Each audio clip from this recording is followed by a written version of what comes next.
नमस्कार। आज हम YouTube में हो रहे कुछ दिलचस्प बदलावों को समझने की कोशिश कर रहे हैं। हाँ, काफी कुछ चल रहा है वहाँ। बिल्कुल। ये बदलाव जुड़े हैं कि हम वीडियो कैसे ढूंढते हैं और कौन लाइव जा सकता है।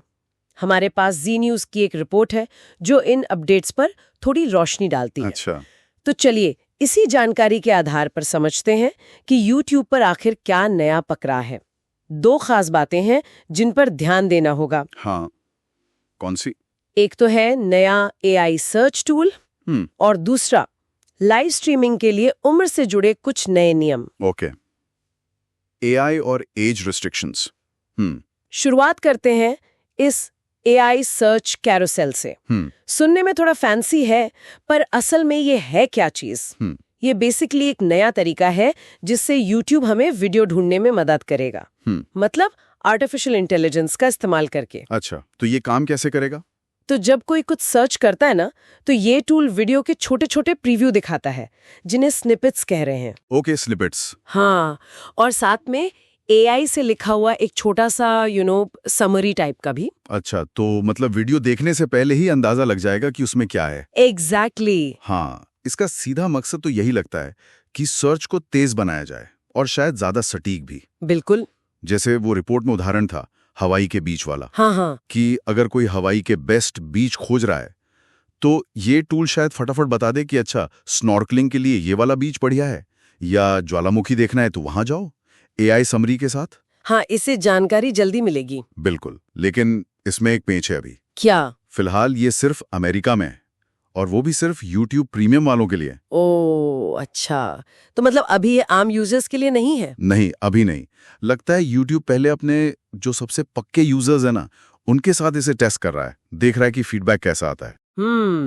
ये प्रीमियम वाला एंगल तो YouTube की स्ट्रेटजी लगती है अक्सर। हाँ, बिल्कुल। और AI की बात चली है तो एक और टूल का जिक्र था रिपोर्ट में, कॉन्वर्सेशनल AI टूल।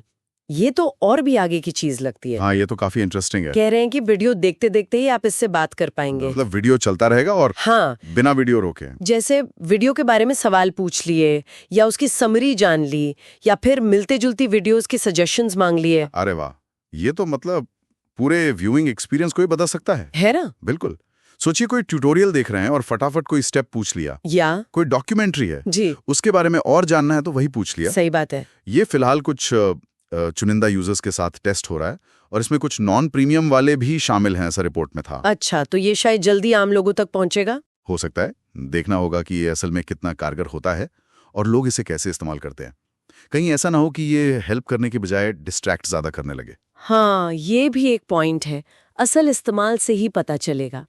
चलिए अब AI से थोड़ा हटते हैं। ओके। दूसरे बड़े बदलाव पर आते हैं। ये सीधे तौर पर युवा यूजर्स से जुड़ा है, लाइव स्ट्रीमिंग के नियम। हाँ, ये भी जरूरी है। खबर है कि 22 जुलाई 2025 से YouTube पर अकेले लाइव स्ट्रीम करने के लिए उम्र कम से कम 16 साल होनी चाहिए। 16 साल। ये एक अहम बदलाव है। शायद पहले 13 थी। हाँ, मतलब 13 से ऊपर वाले कर सकते थे, अब अकेले के लिए 16। और 13 से 15 साल वालों के लिए क्या है? उनके लिए नियम और कड़े हो रहे हैं। अच्छा। वो लाइव तभी जा पाएंगे जब कोई अडल्ट, कोई वयस्क उनके साथ हो, और सिर्फ साथ न हो बल्कि स्क्रीन पर दिखे भी। ओके, मतलब अडल्ट सुपरविजन मैंडेटरी और विजिबल होना चाहिए। बिल्कुल।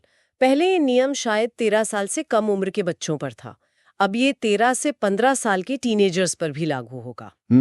YouTube का कहना है कि ये कदम जाहिर है युवा यूजर्स की सेफ्टी बढ़ाने के लिए है। हाँ, सेफ्टी पर फोकस तो दिख रहा है। पहले 13 साल एक तरह की लाइन थी, अब 16 साल नई लाइन बन रही है अकेले लाइव जाने के लिए, और 13-15 वालों के लिए निगरानी जरूरी। हाँ, और ये दिखाता है कि ऑनलाइन प्लेटफॉर्म्स बच्चों की सुरक्षा को लेकर कितने दबाव में हैं और नियम कैसे लगातार बदल रहे हैं, अडेप्ट कर रहे हैं। सही बात है। हाँ। हालांकि सवाल ये भी उठता है कि इन नियमों को असल में कितना सख्ती से लागू किया जा सकता है, वेरिफिकेशन कैसे होगा, ये सब चुनौतियां तो रहेंगी। बिल्कुल। तो अगर हम समराइज करें तो YouTube 2 बड़े मोर्चों पर आगे बढ़ रहा है। एक तरफ AI सर्च और इंटरैक्शन को नया रूप देने की कोशिश, खासकर प्रीमियम यूजर्स के लिए, वो सर्च कैरोसेल और कॉन्वर्सेशनल टूल के साथ। हाँ, AI वाला पार्ट। और दूसरी तरफ युवा यूजर्स, खासकर 13 से 15 साल के बच्चों की सुरक्षा, जिसके लिए लाइव स्ट्रीमिंग पर ज्यादा सख्त नियम लाए जा रहे हैं, जो अगले साल जुलाई से लागू होंगे। बिल्कुल, 2 अलग-अलग पर अहम डेवलपमेंट्स हैं ये। हाँ, यहाँ एक बात सोचने वाली है वैसे, ये जो नए एआई टूल्स हैं, जिस तरह ये हमें जानकारी परोसेंगे, क्या ये हमारे जानकारी खोजने और उसे प्रोसेस करने के तरीके को ही बदल देंगे? अच्छा पॉइंट है। क्या हम सोचना कम कर देंगे, एआई पर ज्यादा निर्भर हो जाएंगे? हो सकता है। और दूसरी तरफ जब हम टेक्नोलॉजी को इतना आगे बढ़ा रहे हैं तो डिजिटल दुनिया में उम्र जैसी जो सेंसिटिव सीमाएं हैं उन्हें असरदार तरीके से कैसे संभाला जा सकता है। हाँ। खासकर जब बात बच्चों की सुरक्षा की हो। ये बड़े सवाल हैं जो इन बदलावों से उभरते हैं। इन पर आगे सोचने की जरूरत है। बिल्कुल, सोचने के लिए काफी कुछ है।